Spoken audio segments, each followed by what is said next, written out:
Hey, what is going on, everybody? So it's kind of an exciting day today. I've gotten several questions as far as how I'm going to transport the Frasier Project to all these venues. And it's a really good question, and I've been thinking about it for a while because I know I've got not only the Frasier Project, but also Nervosa Project is coming really close to being complete. And I'm also going to want to take that to some of these places as well. So I'm going to have two really large builds that I'm going to have to transport. Now, I know the Frasier Project fits in the back of this truck along with the little rolly cart that I've got for it. The only problem with that is there's not a whole lot of room once I get the Frasier Project in there for the wheelie cart, and stuff kind of bounces around, and I really don't think it's very secure back there. So I thought of a couple different ways where I could bring it from location to location. I thought I could build like a little platform in the back of the Navigator and maybe put the Frasier Project on one level and then the Nervosa Project up above it, but that still didn't seem very secure. So Ollie and I are on our way down about an hour south of where I live to look at a cargo trailer and see if that's going to work for what we need.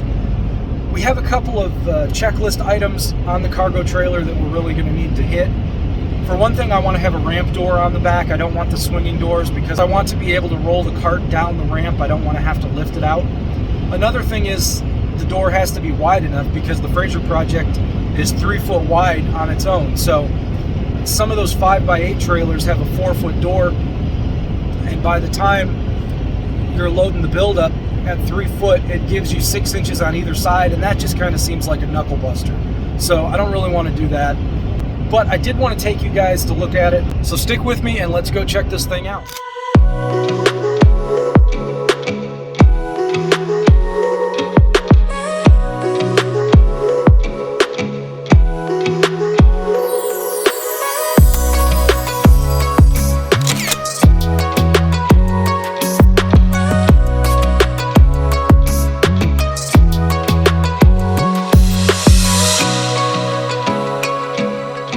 So I decided to go with the 6x10, and there were a couple of reasons why I went this way. So I've decided to start looking for some used ones, and all of the used ones that I could find were either in really rough shape or they weren't the right size. I found a lot of the smaller ones, and I had considered going just a little bit smaller than this, but for the most part the doors on the back of the smaller ones were really short and really narrow. They were like 4 foot by 4 foot doors. There were a couple features on this trailer that really sold me. One of them is, if you'll notice, it's missing a side door here.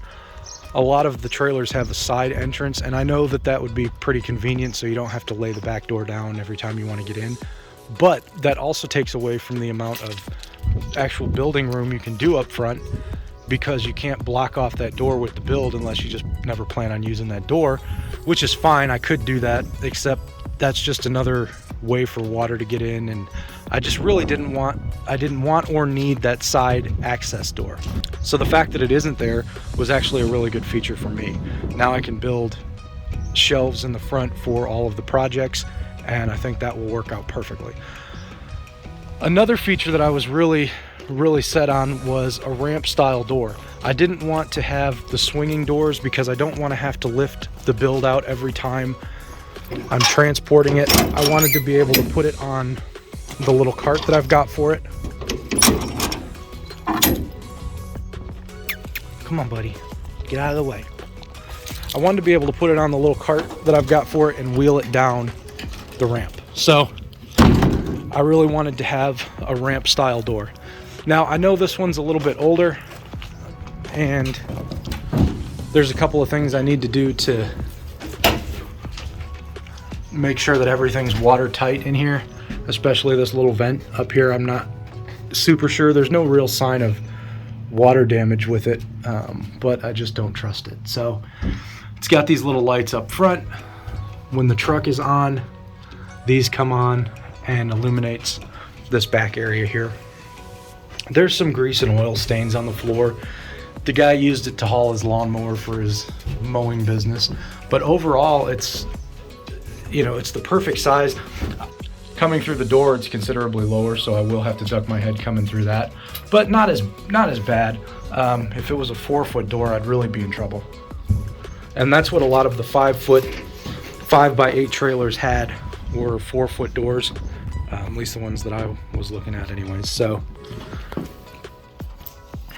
Ollie got himself fished around there. Another Ollie blooper. All the videos got to have Ollie bloopers on them. So I'll walk you around this side so you can see. It is dirty, it does need to be washed. It's missing one of the lenses up here. It's got a little rust on the tongue, but I mean, I can scrape that off and paint it black. And really, I could repaint the whole trailer. I've got all the equipment inside the shop. It's got some tie downs in the floor, so I can tie stuff down, secure it. I think it's going to be a great trailer. I really do. I think the size is perfect and it pulls really well. I think it would look great with some Frasier Project and Bearded Miniaturist logos on the side, which I plan to do.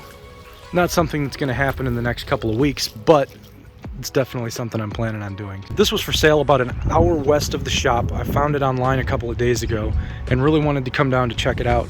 And I'm glad that I did, because when I compare the great deal that I got on this one versus the prices of the new ones, you know, they're really skyrocketing right now. I think they've gone up probably $1,000 to $1,500 from when I was looking at them for something else a couple years ago. That's it, the newest member of the Frasier Project Quite Stylish Tour 2022. I'm gonna load it up with the build. Plenty of room back here for TFP and the Nervosa build and any other future builds that I may decide to bring along on the tour. Thanks for joining me. I hope you like this video. I hope you like the trailer as much as I do. I think it's gonna be awesome. And you'll get to see it this summer in person if you stop by and see us at one of the shows. Come by and check it out.